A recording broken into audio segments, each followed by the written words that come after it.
Hello મિત્રો, કેમ છે? આજના વિધિશાસ્ત્રના ક્લાસની અંદર તમારું સ્વાગત છે.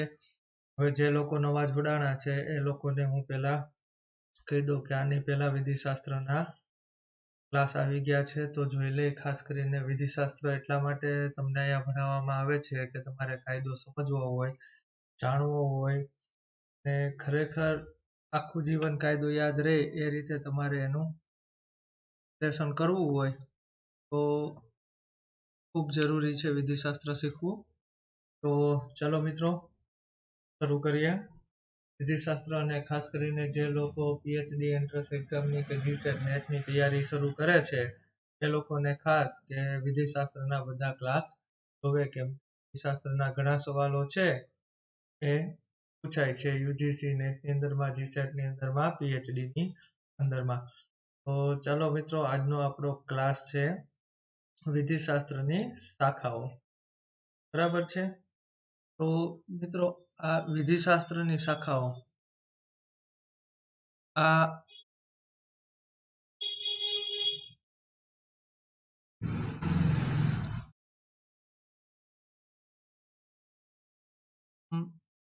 માફ કરજો.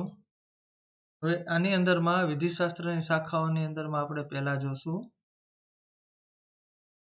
ઐતિહાસિક વિચારસરણી. બરાબર છે. આ છે ઐતિહાસિક વિચારસરણી.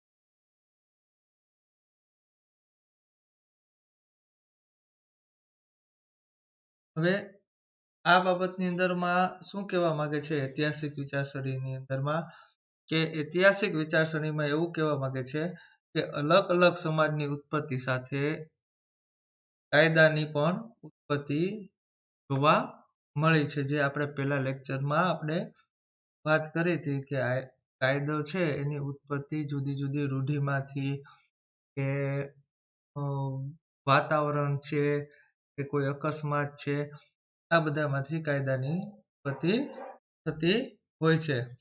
હવે આવી જગ્યાએથી કાયદાની ઉત્પત્તિ જોવા મળે છે. 18મી સદીમાં સંખ્યાબંધ વિચારસરણીવાળા બુદ્ધિજીવી લોકો છે એણે આ બાબત ઉપર વિચાર કર્યો અને એ સમયમાં કાયદાના ઘડવૈયા એ વિચાર કર્યો કે કાયદો કુદરતી કાનૂન એટલે કે કુદરતના સિદ્ધાંતો પર હોવાથી ભવિષ્યમાં એની અંદરમાં કોઈ ફેરફાર કરવાની જરૂરિયાત રહેવાની નથી. ત્યારે આવો વિચાર કર્યો કે આ લોકોએ કર્યો 18મી સદીના બુદ્ધિજીવી લોકો હતા, જે વિચારકો હતા, એ લોકોએ આવો વિચાર કર્યો કે કાયદો છે એ કુદરતી કાનૂન. જો આ વસ્તુ છે ને ખાસ છે, કુદરતી કાનૂન.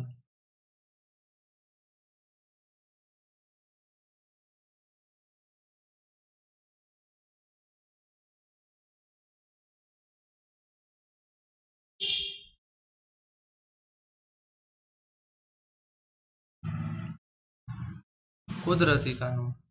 હવે આ બે શબ્દ તમને ઘડીએ ઘડીએ સાંભળવા મળશે. એક છે કુદરતી કાનૂન અને એક છે માનવ નિર્મિત, કે જે સંસદે બનાવી અને સંસદે જે પસાર કર્યો હોય એ કાયદો. આ બે કાયદા વિશે તમને અવારનવાર વિધિશાસ્ત્રની અંદરમાં આ શબ્દો સાંભળવા મળશે. આ સમય દરમિયાન જ 18મી સદીમાં નેપોલિયન એટલે કોણે? નેપોલિયન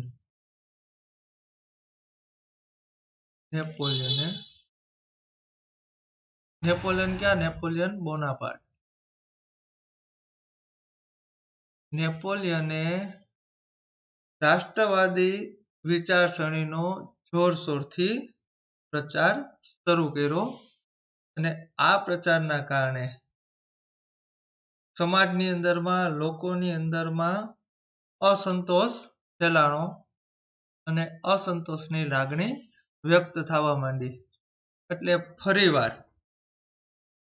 લોકોએ છે ને, જે આ બુદ્ધિજીવીઓ લોકો હતા ને, એ બધાએ ફરીવાર ઇતિહાસ તરફ જોવાનું શરૂ કર્યું અને ઐતિહાસિક પદ્ધતિના પ્રથમ ન્યાયશાસ્ત્રી હેનરી, ऐतिहासिक न्यायशास्त्र प्रथम न्यायशास्त्री कोण? हेनरी। तो आ काढी नाखो એટલે આપણે થાય હેનરી। હેનરી છે ને એને ન્યાયશાસ્ત્રી તરીકે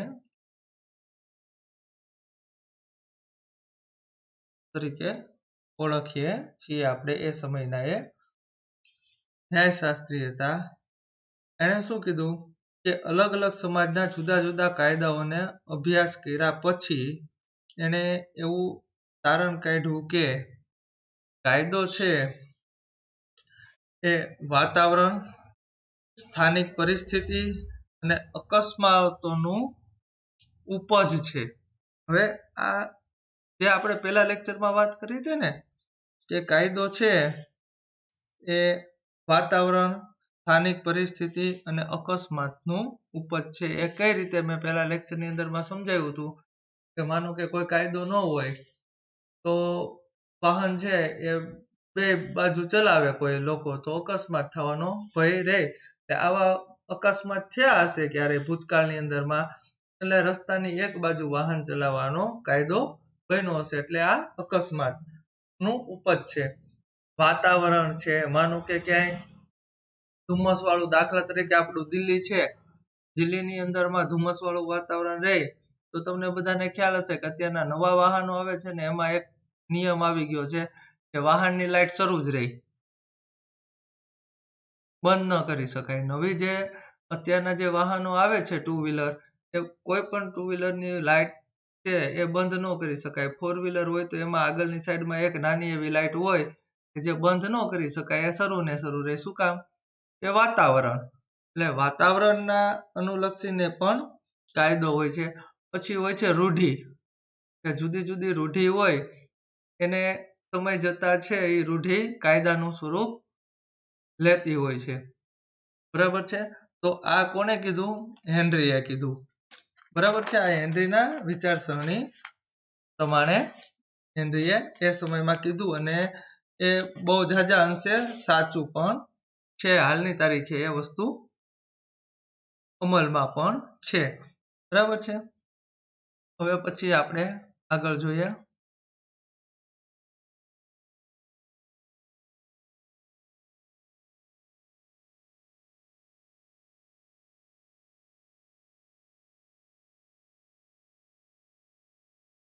સેવિન, બરાબર? સેવિન।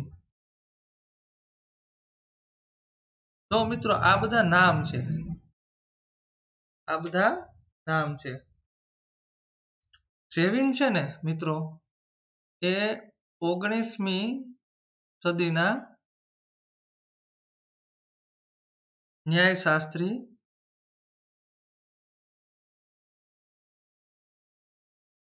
અને વિચારક હતા।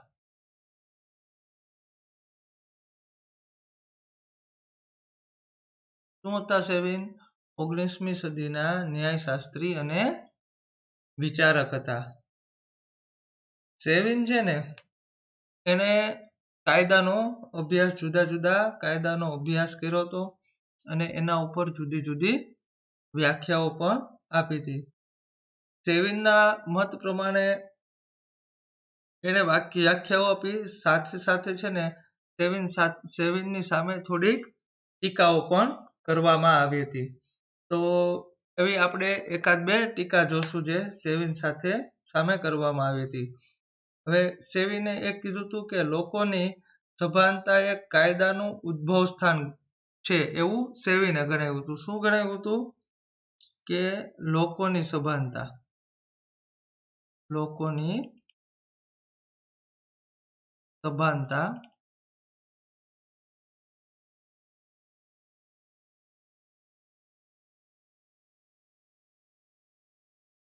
કાયદાનું ઉદ્ભવ સ્થાન છે। બરાબર છે? આવું કોને જણાવ્યું હતું? સેવિને।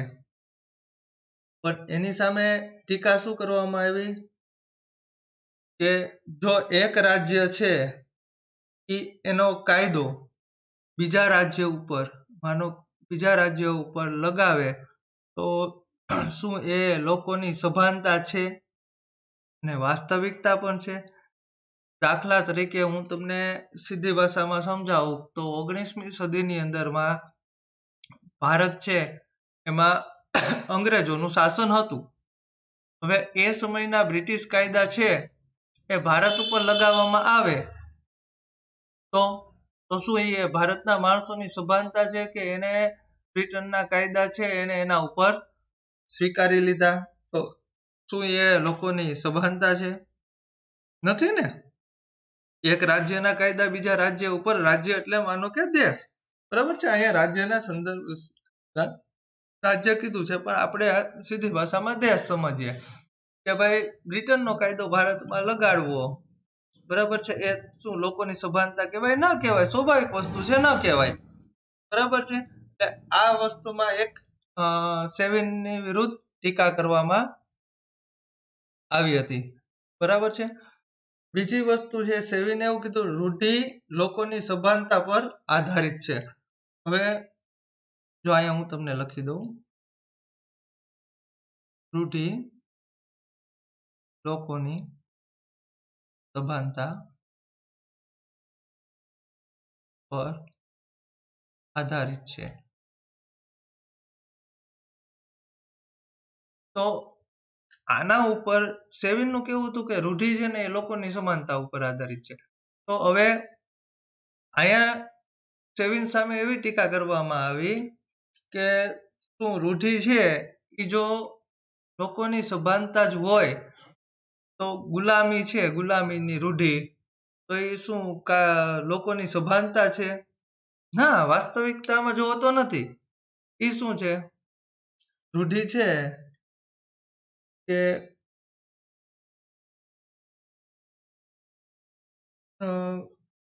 આપણે શું કહેવાય, મજૂર કે પછી ગુલામી છે કે આવી બધી વસ્તુ છે એ શું સભાનતા છે? ના, સભાનતા નથી. તો એ વખતના વિચારકોએ એનો વિરોધ કરતા એવું કીધું હતું કે સમૃદ્ધ માણસો છે ને એ જે જુલ્મ કરે છે ગુલામો ઉપર, અને નિર્ધન માણસ છે ને એના પછાતપણાની નિશાની છે એ રૂઢિ. રૂઢિ છે એ અમીર માણસોના જુલ્મ અને ગરીબ માણસો છે એના પછાતપણાની નિશાની છે. તો આવું તો કઈ સભાનતા હોય નહીં. કોઈ માણસ એવું થોડું વિચારે કે એ મજૂર થાય, એના ઉપર જુલ્મ થાય, એનું શોષણ કરવામાં આવે, આવું તો કોઈ વિચારે નહીં. એટલે આ એક વસ્તુની ઉપર, આ બે વસ્તુની ઉપર સેવિન ઉપર ટીકા થઈ હતી. બરાબર છે. આમ છતાં સેવિન છે ને એને સારા ન્યાયશાસ્ત્રી તરીકે માનવામાં આવે છે અને સારા ન્યાયશાસ્ત્રી તરીકે ગણવામાં આવે છે. બરાબર છે. આ સિવાય હજી એક છે એસ્ટીન. મિત્રો, આ જે અગત્યના નામો છે ને એ આપણે લઈએ છીએ. વિધિશાસ્ત્રની અંદરમાં 18મી અને 19મી સદીની અંદરમાં બહુ જાજા વિચારકો થઈ ગયા જેના ઉપર આખો ગ્રંથ લખી શકાય. પણ જે મુખ્ય વિચારકો છે ને એના વિશે આપણે આજે આ લેક્ચરની અંદરમાં જોઈએ છીએ.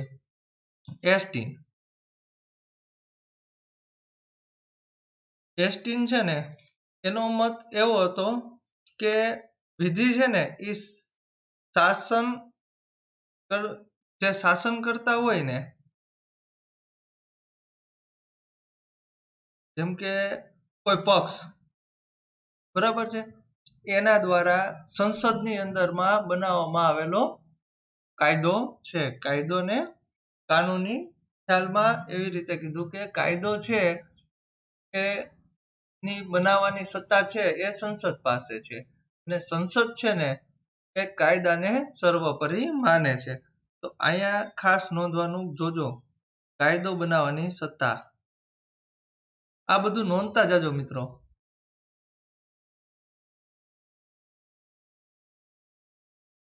કોની પાસે છે? સંસદ પાસે.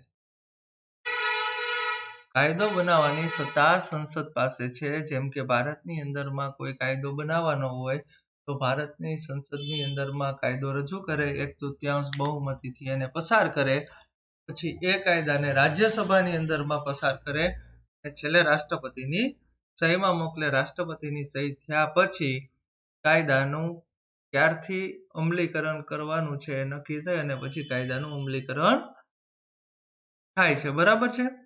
તો એસ્ટીન એવું કહે છે કે આ કાયદો જે છે ને એ સંસદની સત્તા છે બનાવવાની અને સંસદ છે એ કાયદાને સર્વોપરી માને છે.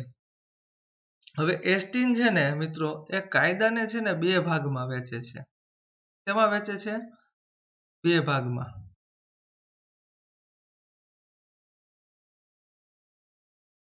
એક કુદરતી કાયદો, કુદરતી કાનૂન કે કાયદો, અને બીજો છે માનવીય કાયદો. હવે મિત્રો આ બે વસ્તુ છે ને એ ખાસ જોવા જેવી છે. આ વાસ્તવિકતામાં એસ્ટીન છે એને ખરેખર સત્ય વસ્તુ કીધી છે કે કુદરતી કાનૂન અને માનવીય કાનૂન આ બેમાં એને એક બહુ મોટો તફાવત કીધો છે એસ્ટીને. શું કીધું છે એસ્ટીને?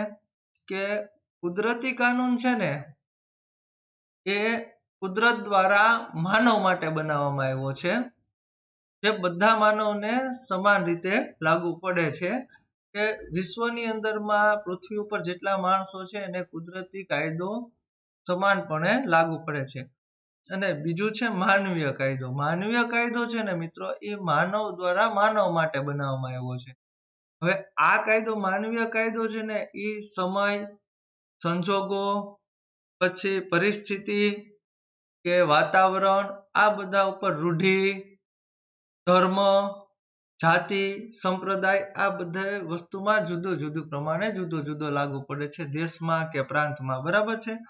તો એ જુદો જુદો લાગુ પડે છે. હવે કુદરતી કાનૂન છે આપણે સીધી ભાષામાં સમજીએ તો કોઈ દિવસ કુદરતી કાનૂન કોને કહે? ભાઈ કોઈને વાગે તો લોહી નીકળે. કોઈ વસ્તુ વાગે તો લોહી નીકળે એવું સમજીએ કે આપણે કુદરતી કાનૂન છે.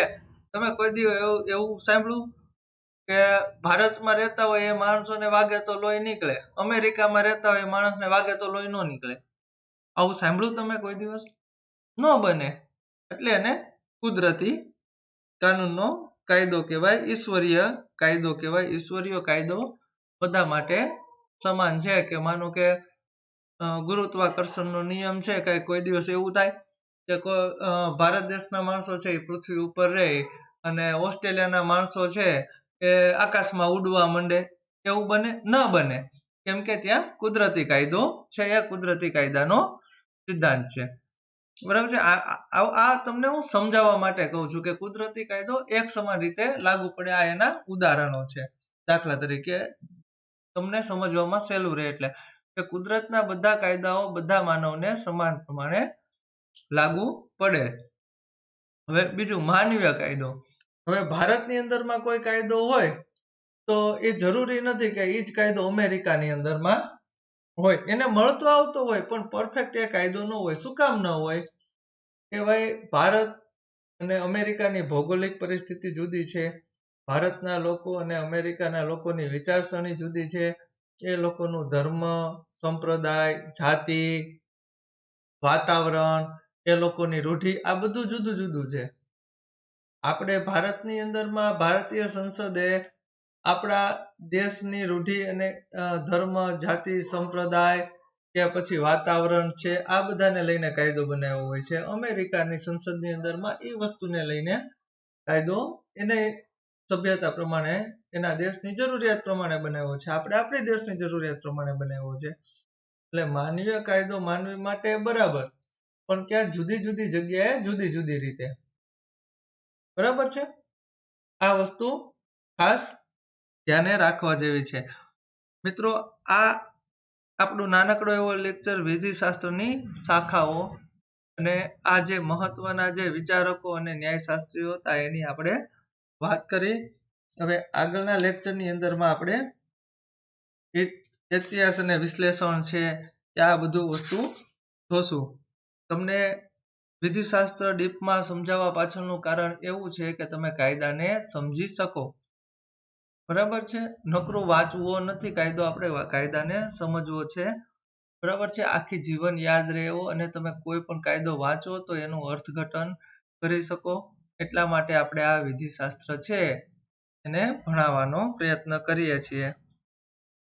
તો મિત્રો ચાલો આ ક્લાસ છે એ અહીંયા આપણે પૂર્ણ કરીએ છીએ. જે લોકોએ આગલા ક્લાસ નથી જોયા એ જઈને જોઈ આવજો.